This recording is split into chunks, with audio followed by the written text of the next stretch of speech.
621장 찬양하심으로 9월 첫째 주일 예배 드립니다.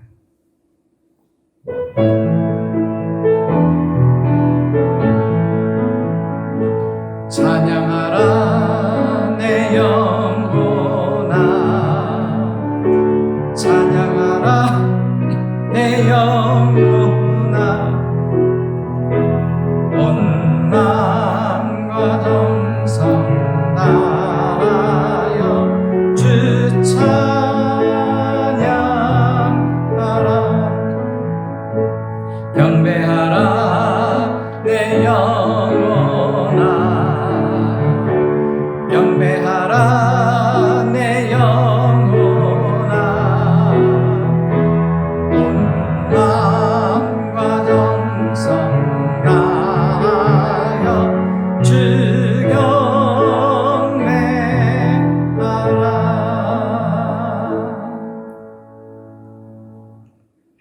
여호와는 나의 목자시니 내게 부족함이 없으리로다. 그가 나를 푸른 풀밭에 누이시며 쉴만한 물가로 인도하시는도다. 내 영혼을 소생시키시고 자기 이름을 위하여 의의 길로 인도하시는도다. 감사하신 하나님,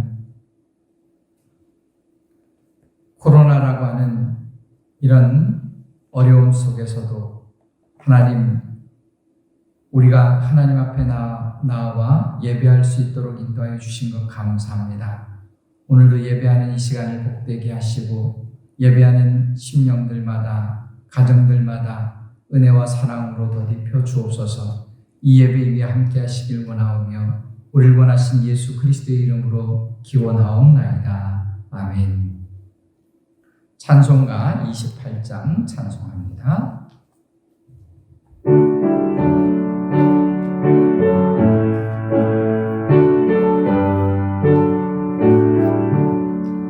복의 근원 강림하사 찬송하게 하소서. 한량없이 자비하심 증량할 길 없도다. 천사들의 찬송가를 내게 가르치소서. 구속하신 그 사랑을 항상 찬송합니다. 주의 크신 도움마다 이때까지 왔으니 이와 같이 천국에도 이르기를 바라네. 하나님의 품을 떠나 죄에 빠진 우리를 예수 구원하시려고 보혈 흘려 주셨네. 주의 귀한 은혜 받고 일생 믿진 자 되네. 주의 은혜 사슬 내사 나를 주께 매소서. 우리 마음은 연약하여 범죄하기 쉬우니 하나님 받으시고 천국인을 치소서. 아멘.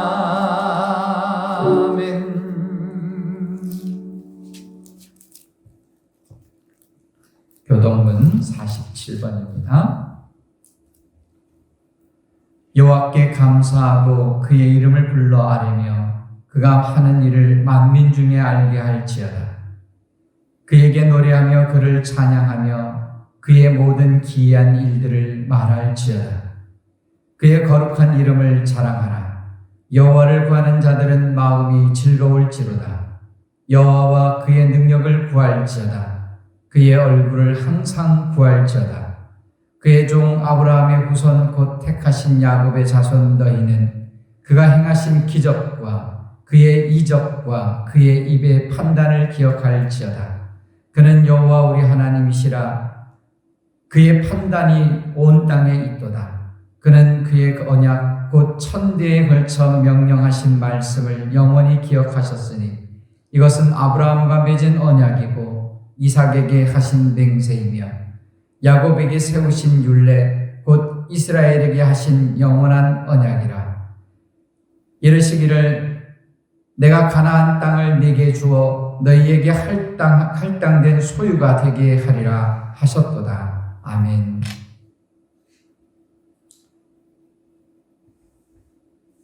사도신경으로 신앙 고백드립니다. 전능하사 천지를 만드신 하나님 아버지를 내가 믿사오며 그 외아들 우리 주 예수 그리스도를 믿사오니 이는 성령으로 잉태하사 동정녀 마리아에게 나시고 본디오 빌라도에게 고난을 받으사 십자가에 못 박혀 죽으시고 장사한지 사흘 만에 죽은 자 가운데서 다시 살아나시며 하늘에 오르사 전능하신 하나님 우편에 앉아 계시다가 저리로서 산자와 죽은 자를 심판하러 오시리라. 성령을 믿사오며 거룩한 공회와 성도가 서로 교통하는 것과 죄를 사하여 주시는 것과 몸이 다시 사는 것과 영원히 사는 것을 믿사옵나이다. 아멘.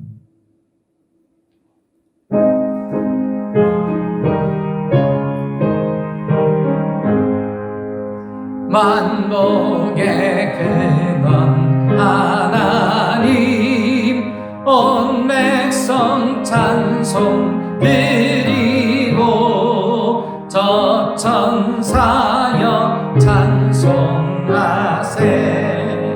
찬송 성부 성자 성령 아멘.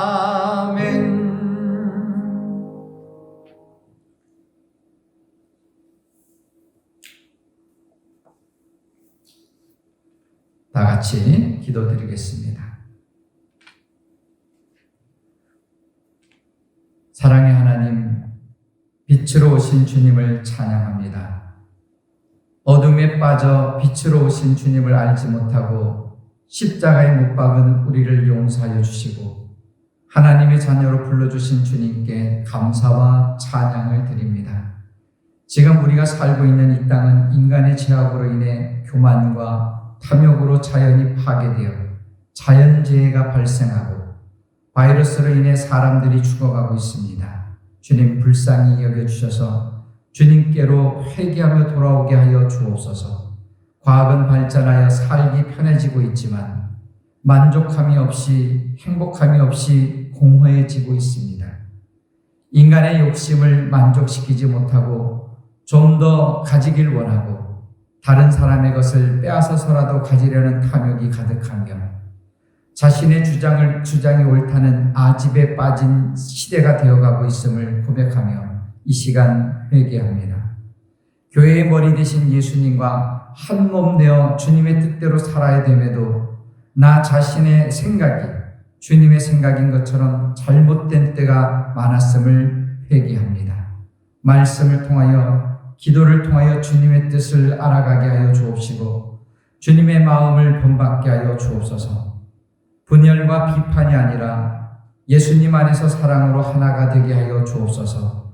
분열과 분별과 계시의 영을 부어주셔서 하나님의 뜻을 알게 하시고 날마다 십자가에서 죽게 하시고 날마다 새롭게 하나님께 더 나아가 전심으로 찬양과 감사를 드리는 저희가 되게 하여 주옵소서.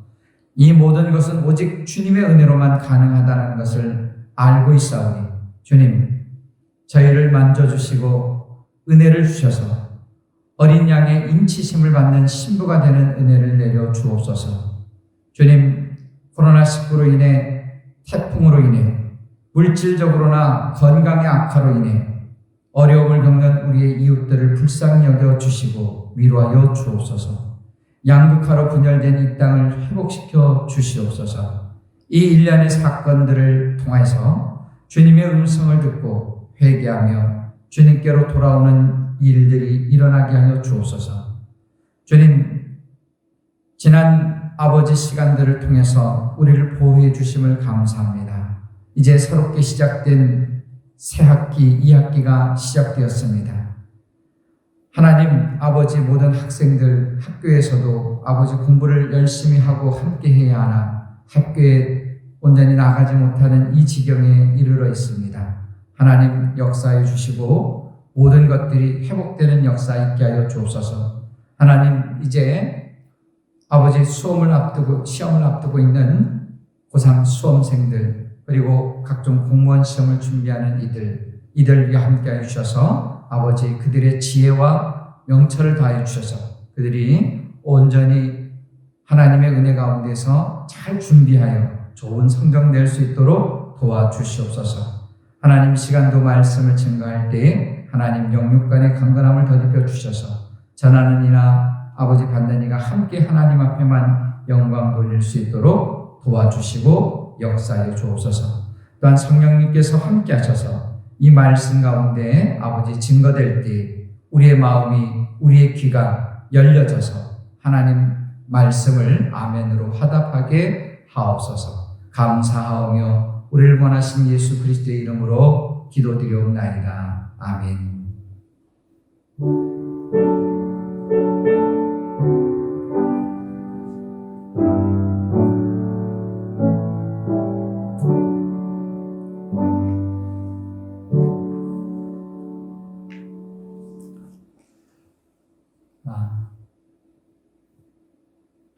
내일부터 또 태풍이 하나 또 올라온다고 하죠. 여러분들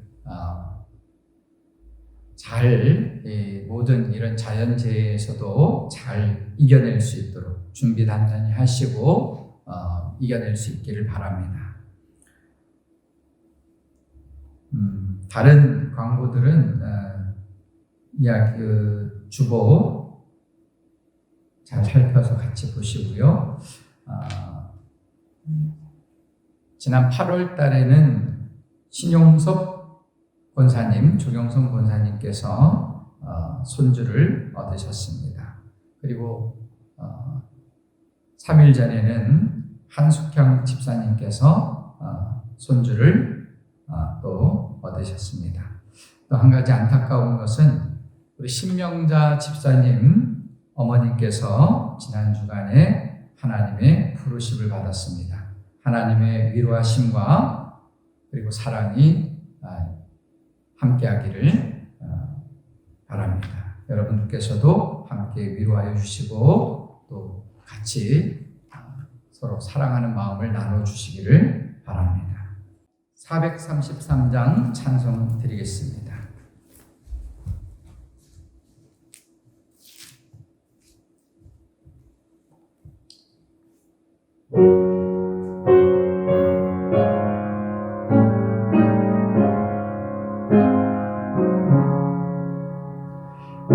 귀하신 주여 날 붙드사 주께로 날마다 더 가까이 저 하늘 나라 나 올라가 그 주의 품 안에 늘 안기어 영생의 복 받기 원합니다. 봉헌할 물건 나 없어도 날마다 주께로 더 가까이 내 죄를 주께 다 고하니 주님의 보혈로 날 씻으사 눈보다 더 희게 하옵소서. 가락한 마귀 날 꿰어도 주 예수 앞으로 더 가까이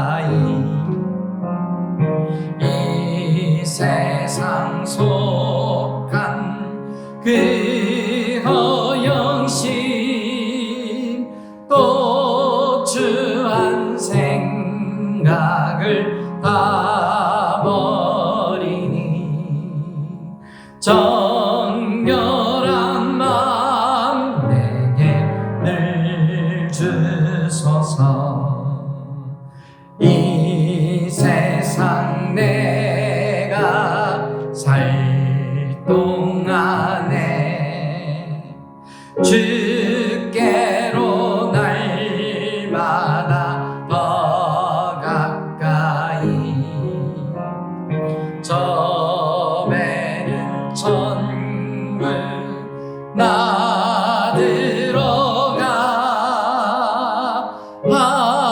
한없는 복락을 다 얻도록 풍성하는 애를 주옵소서. 아멘.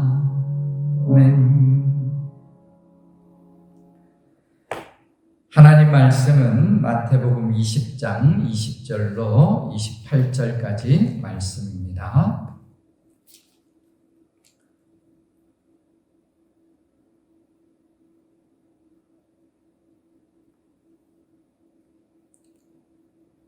그때 세베대의 아들의 어머니가 그 아들들을 데리고 예수께 와서 절하며 무엇을 구하니 예수께서 이르시되 무엇을 원하느냐 이르되 나의 이 두 아들을 주의 나라에서 하나는 주의 우편에 하나는 주의 좌편에 앉게 명하소서. 예수께서 대답하여 이르시되 너희는 너희가 구하는 것을 알지 못하는도다. 내가 마시려는 잔을 너희가 마실 수 있느냐? 그들이 말하되 할 수 있나이다. 이르시되 너희가 과연 내 잔을 마시려니와 내 좌우편에 앉는 것은 내가 주는 것이 아니라 내 아버지께서 누구를 위하여 예비하셨든지 그들이 얻을 것이니라. 10 제자가 듣고 그 두 형제에 대하여 분히 여기거늘 예수께서 제자들을 불러다가 이르시되 이방인의 집권자들이 그들을 임의로 주관하고 그 고관들이 그들에게 권세를 부리는 줄을 너희가 알거니와 너희 중에는 그렇지 않아야 하나니 너희 중에 누구든지 크고자 하는 자는 너희를 섬기는 자가 되고 너희 중에 누구든지 으뜸이 되고자 하는 자는 너희의 종이 되어야 하리라. 인자가 온 것은 섬김을 받으려 함이 아니라 도리어 섬기려 하고 자기 목숨을 많은 사람의 대속물로 주려 함이니라. 아멘.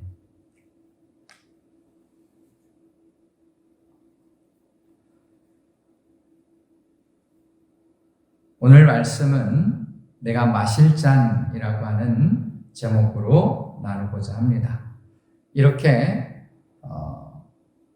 비대면 예배로 예배를 드리려고 하니까 참 어렵네요. 교우들이 보이지도 않는데 보이는 것처럼 이렇게 예배 드린다는 것이 조금 어색하고 여전히 어색하고 답답하긴 합니다. 그렇지만 우리가 한 마음으로 하나님 앞에 예배하는 이 시간이 정말 복된 시간이길 바라고 여러분들의 가정에서 이렇게 드리는 예배가 하나님의 은혜 가운데에서 붙들림 받는 그런 예배가 되고 또 비록 가정에서 이렇게 비대면으로 예배를 드리고 있지만 그 예배 드리는 마음만큼은 하나님 앞에서 정성껏 아름답게 귀하게 드리고 계시리라고 함께 하시리라고 믿습니다. 우리나라 작가 중에 이미 40년 전에 노벨 문학상 수상 후보에 올랐던 사람이 있었다는 것을 여러분이 혹시 아십니까? 그분은 바로 김은국이라고 하는 분인데 순교자라고 하는 소설을 써서 수상 후보에 오르고 또 유명해졌죠. 6.25 동란이 그 배경인데 유엔군의 인천 상륙 작전이 성공하고 그 여세로 아군이 평양까지 탈환할 즈음의 이야기입니다. 그곳에 있었던 목사 14명 중 12명이 공산당에 의해서 처형되고 둘만 살아남습니다. 살아남은 두 사람의 목사가 왜 살아남았는가를 정보국의 사람들이 추적해 가죠. 수사가 진행되면서 그 사건엔 미스터리가 있다는 것을 알게 됩니다.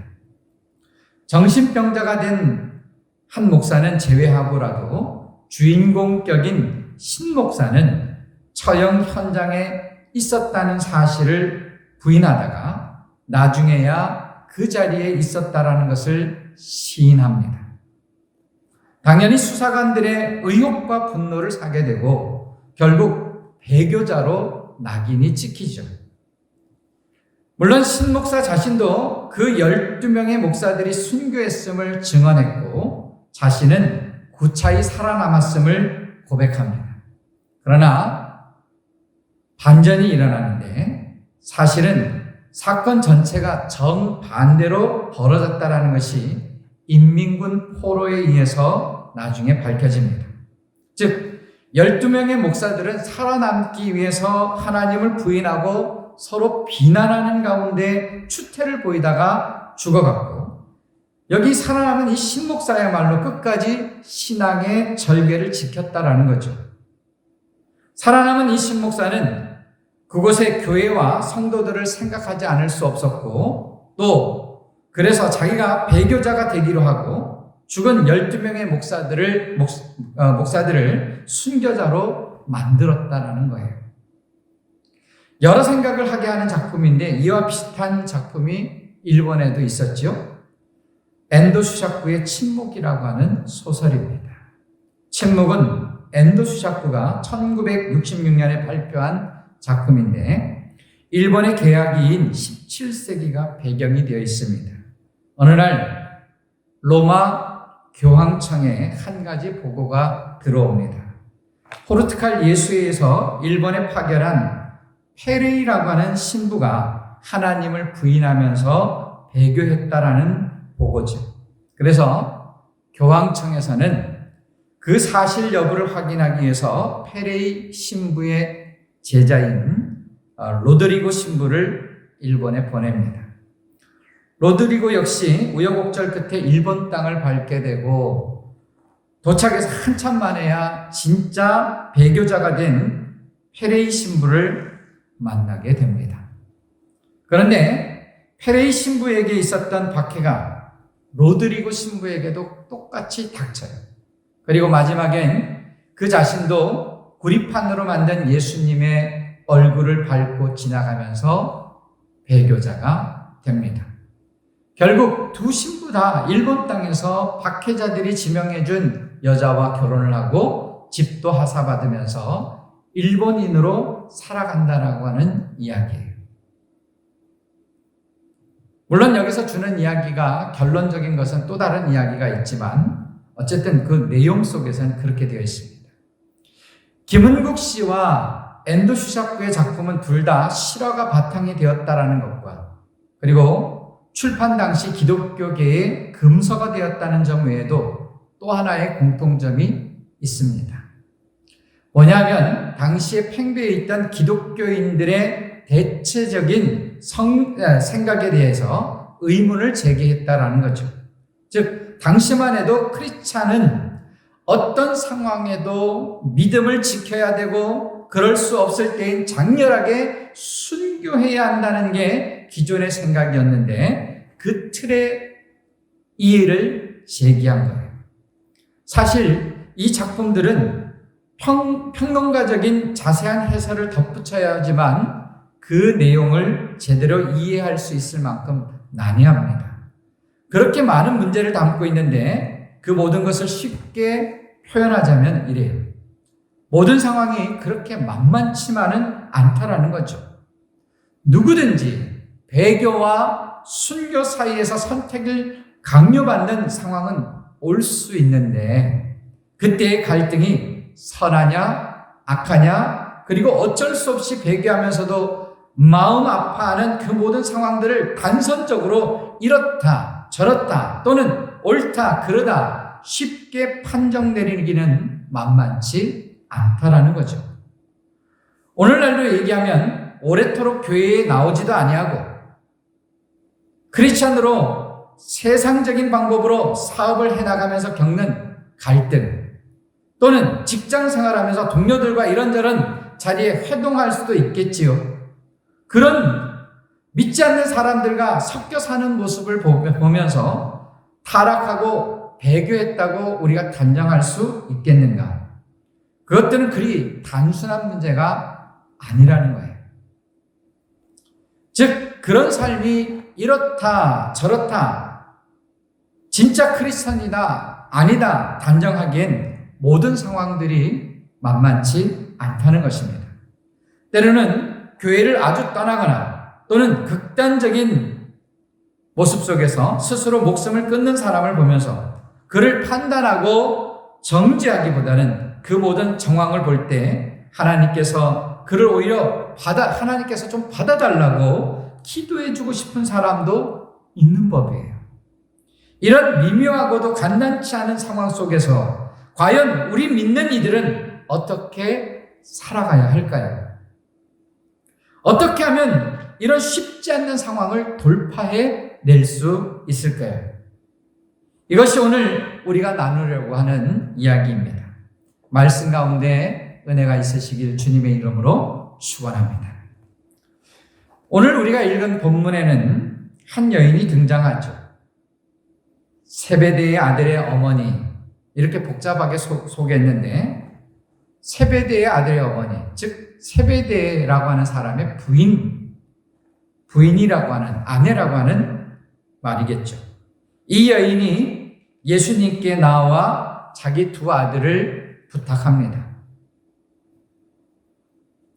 만약 예수님이 이스라엘을 로마의 압제에서 해방시키는 날이 오게 되면 자기 두 아들, 즉 야고보와 요한이죠. 이 두 아들을 각각 예수님의 좌우편에 앉게 해달라고 말합니다. 즉 요즘 말로 말하면 장관 자리 하나씩 달라라고 하는 인사청탁이에요. 예나 지금이나 자식들을 위한 어머니의 이 치맛바람은 변함이 없는 것 같아요. 결과를 놓고 보면 이 여인은 자기가 하는 청탁의 의미를 잘 모르고 청탁한 게 돼요. 그런데 이 여인이 누군가 하는 것을 알면 그럴만하겠다 하는 생각이 들어요. 이 여인을 구체적으로 좀 추적해 보니까 이렇습니다. 예수님의 십자가 아래 끝까지 남아있던 세 여인이 있는데 그녀들은 마태, 마가, 요한에서 각기 다른 표현으로 소개되어 있지만 물론 똑같은 사람이에요.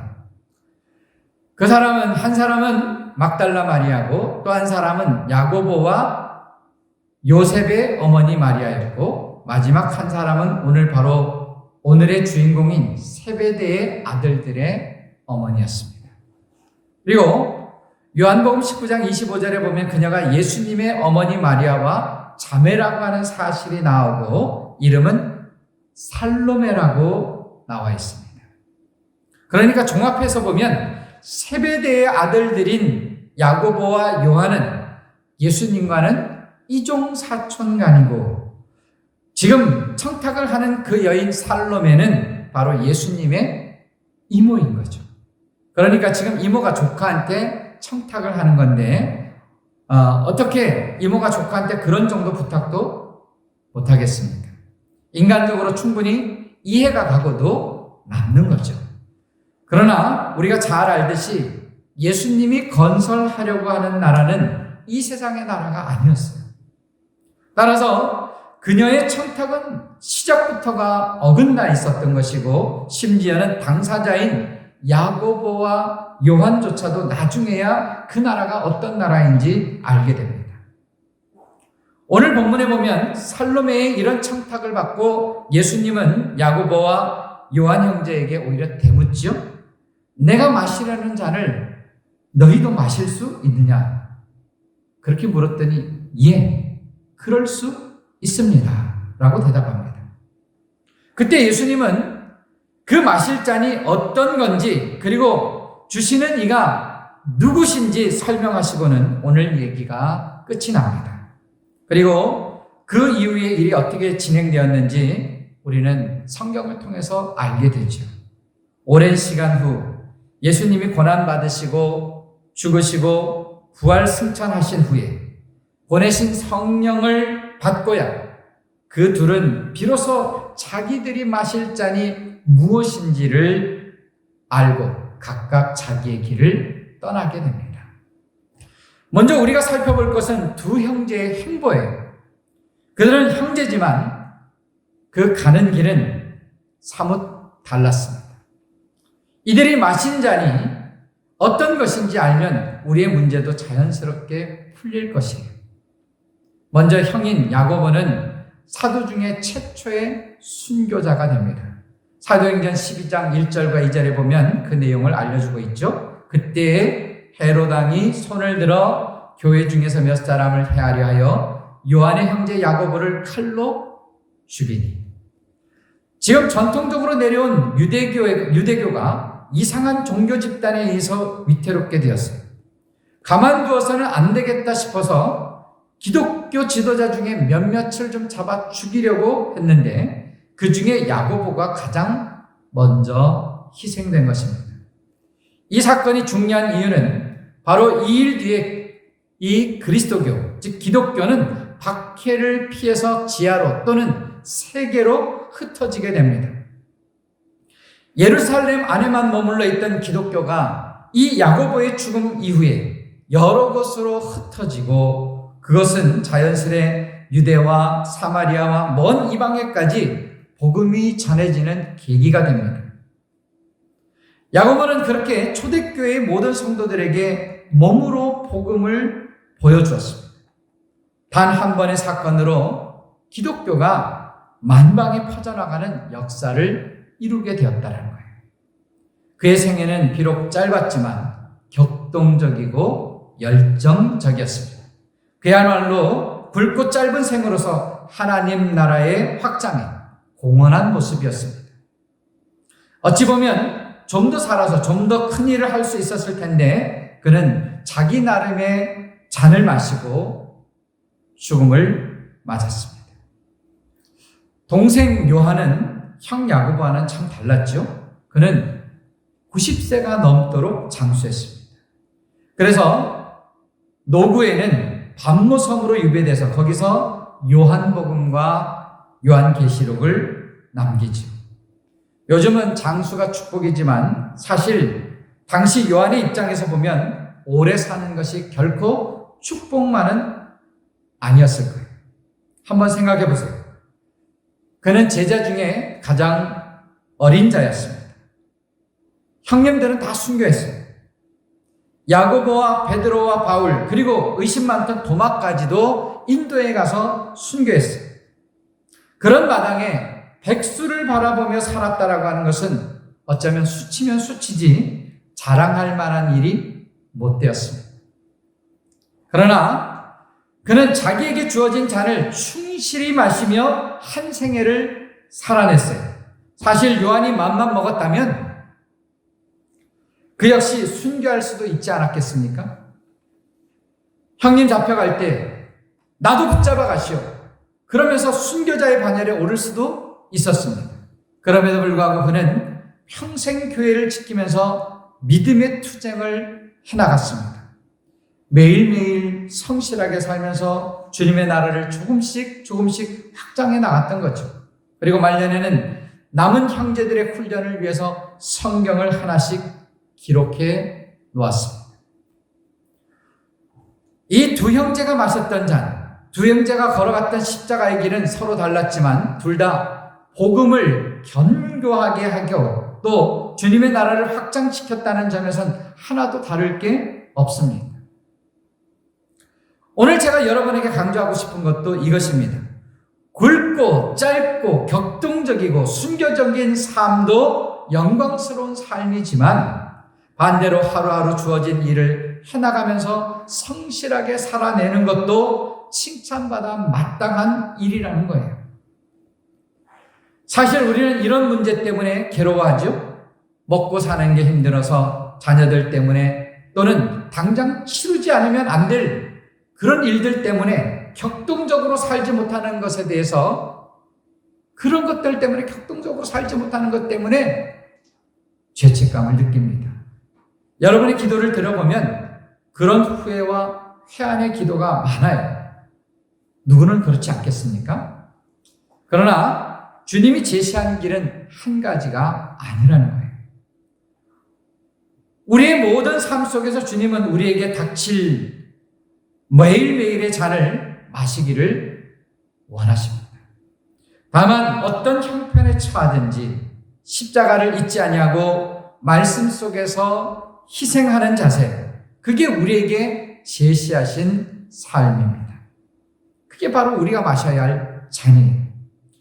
야고보와 요한 형제, 또 서두에 말씀드린 그 신목사나 페레이나, 다들 자기가 마실 잔들을, 그 마실 잔들이 결코 만만치 않은 것들이었어요. 그리고 남은 생애를 살아가는데 있어서 그 삶들은 결코 수월한 삶이 아니었습니다. 우리 역시 다 그런 문제를 안고 살아가고 있죠. 이 얘기가 무슨 얘기인지 실상을 들자면 이런 이야기를 할 수 있어요. 어떤 목사님의 설교 가운데 들은 이야기인데, 그 목사님이 신학생 시절에 어느 시골 교회로 목회 실습을 나갔다고 합니다. 그 교회는 목사님이 마치 의사처럼 각 성도들의 모든 상황을 기록한 그 차트를 가지고 있었대요.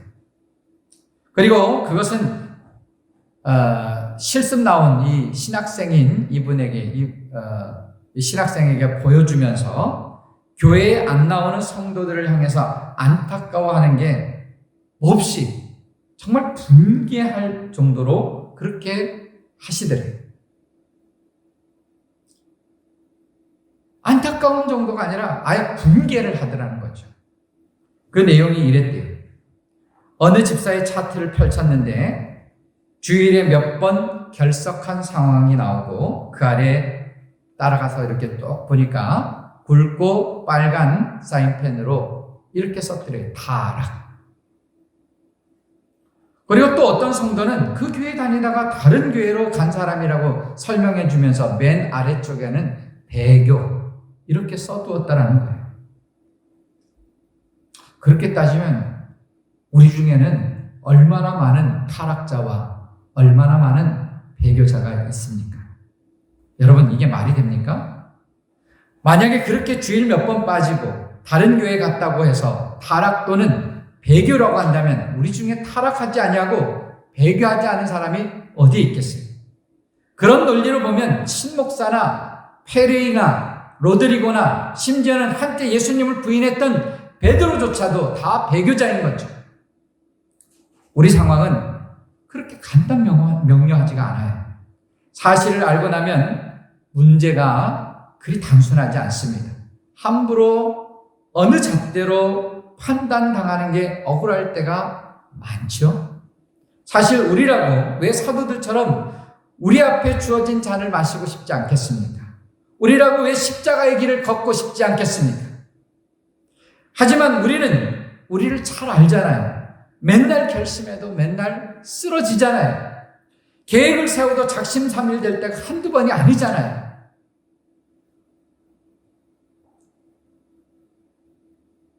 한 번은 선배 목사님 이야기를 들었습니다.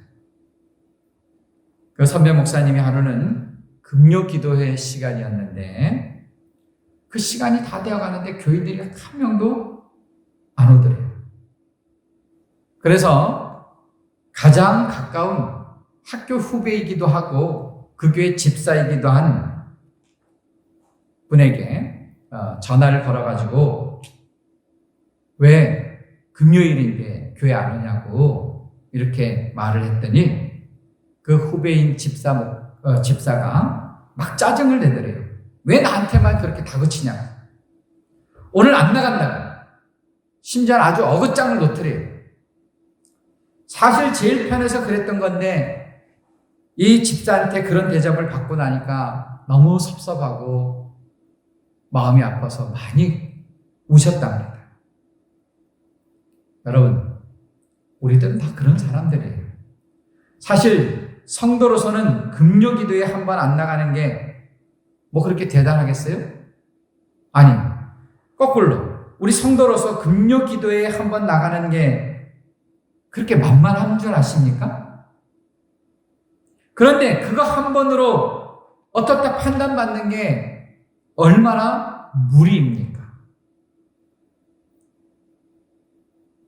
우리 교우들 가운데에도 한 80% 이상은 코로나 때문에 더 하지만 금요 예배에 참석 안 하잖아요. 그럼 이게 얼마나 어려운 건가 하는 걸 우리에게 반증하고 있는 것 아니겠어요? 이건 비단 여러분만이 아닙니다.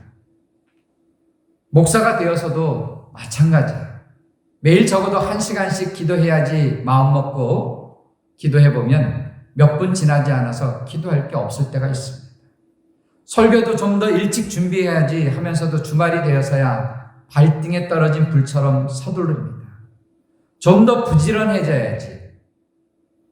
교우들에게 SNS나 어떤 교회 홈페이지나 이런 모든 것들을 통해서 많은 내용을 남겨야지 하면서도 생각뿐일 때가 많아요.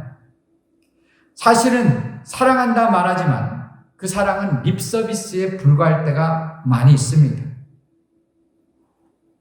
정말 교인들의 마음을 헤아려줘야지, 전화라도 한 통 해줘야지 하면서도 실천은 뒷전이고, 말 한마디도 사력 있게 못하고 또 행동은 생각대로 하고 멋대로일 때가 많습니다. 그 모든 상황을 돌아보면서 나 자신을 미워하거나 절망하지 않을 수 없어요. 그러나 그럼에도 불구하고 저는 또다시 결심을 합니다. 다시 시작해야지. 왜 그렇죠? 주님이 저의 연약함을 알고 계시기 때문이에요.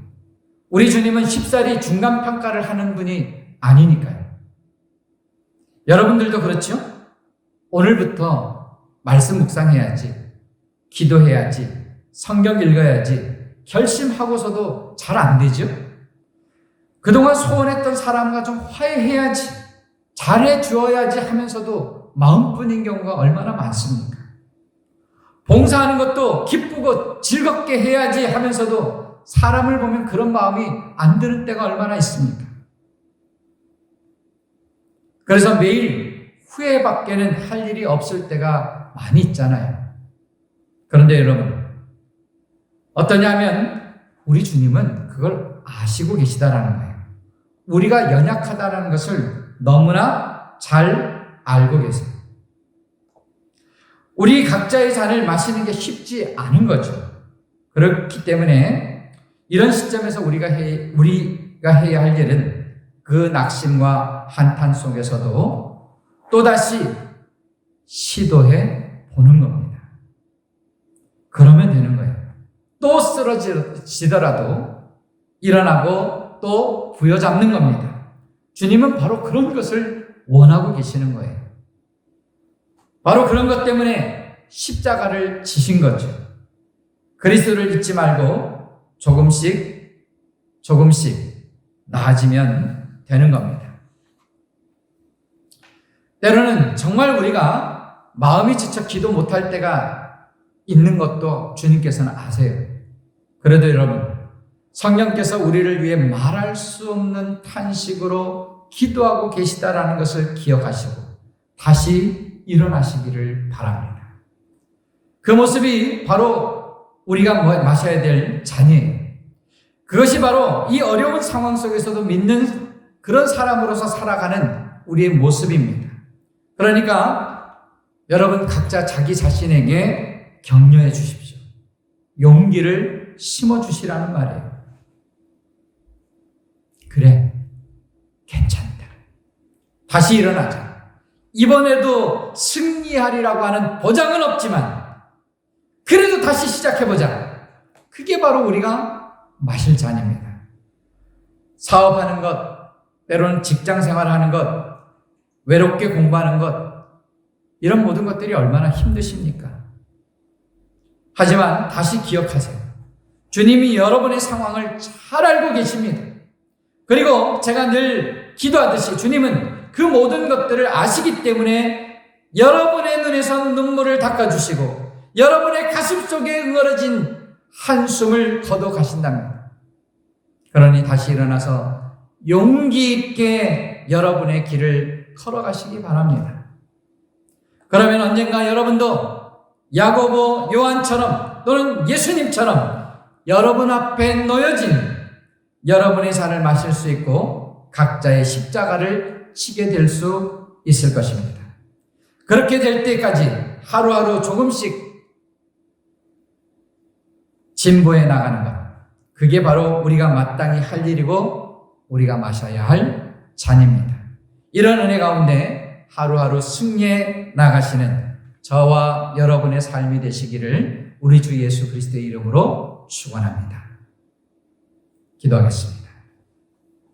감사하신 하나님 우리들에게 역사해 주셔서 하나님 우리가 짊어져야 할 하루하루의 삶의 무게를 아버지 주님과 더불어 동행함으로 이겨낼 수 있게 하시고 힘주시고 능력 주셔서 이 모든 것들을 통해서 우리가 훗날 하나님 앞에 나아가는 우리의 발걸음과 우리의 삶을 통해서 잘했다 칭찬받는 주의 백성들이 다 되게 도와주옵소서.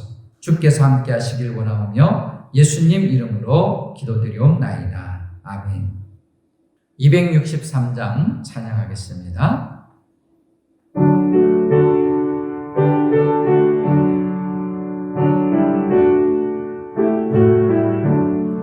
이 세상 험하고 나 비록 약하나 늘 기도 힘쓰면 큰 권능 얻겠네.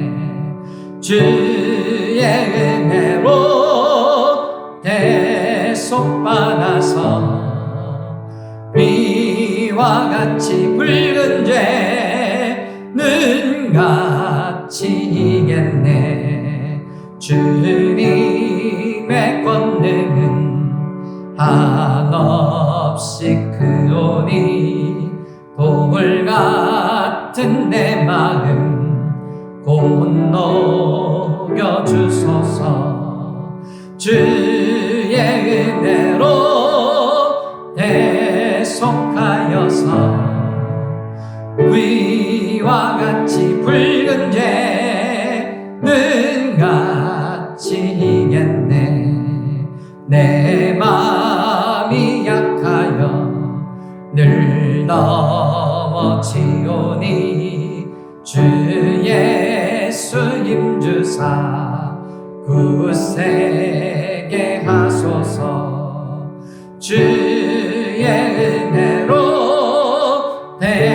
대속받아서 비와 같이 붉은 죄는 같이 이겠네. 죄 사함 받은 후 새 사람 되어서 주의 앞에 서는 날 늘 찬송하겠네.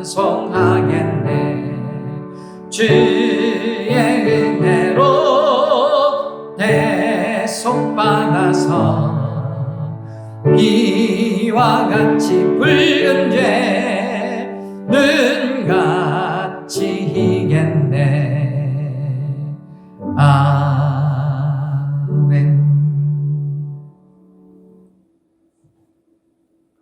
봉헌 기도 드립니다. 하나님 앞에 나와 예배하는 주의 백성들이 하나님 앞에 먼저 마음과 몸과 정성을 드리오니 받으시고 합당히 여겨 주옵소서.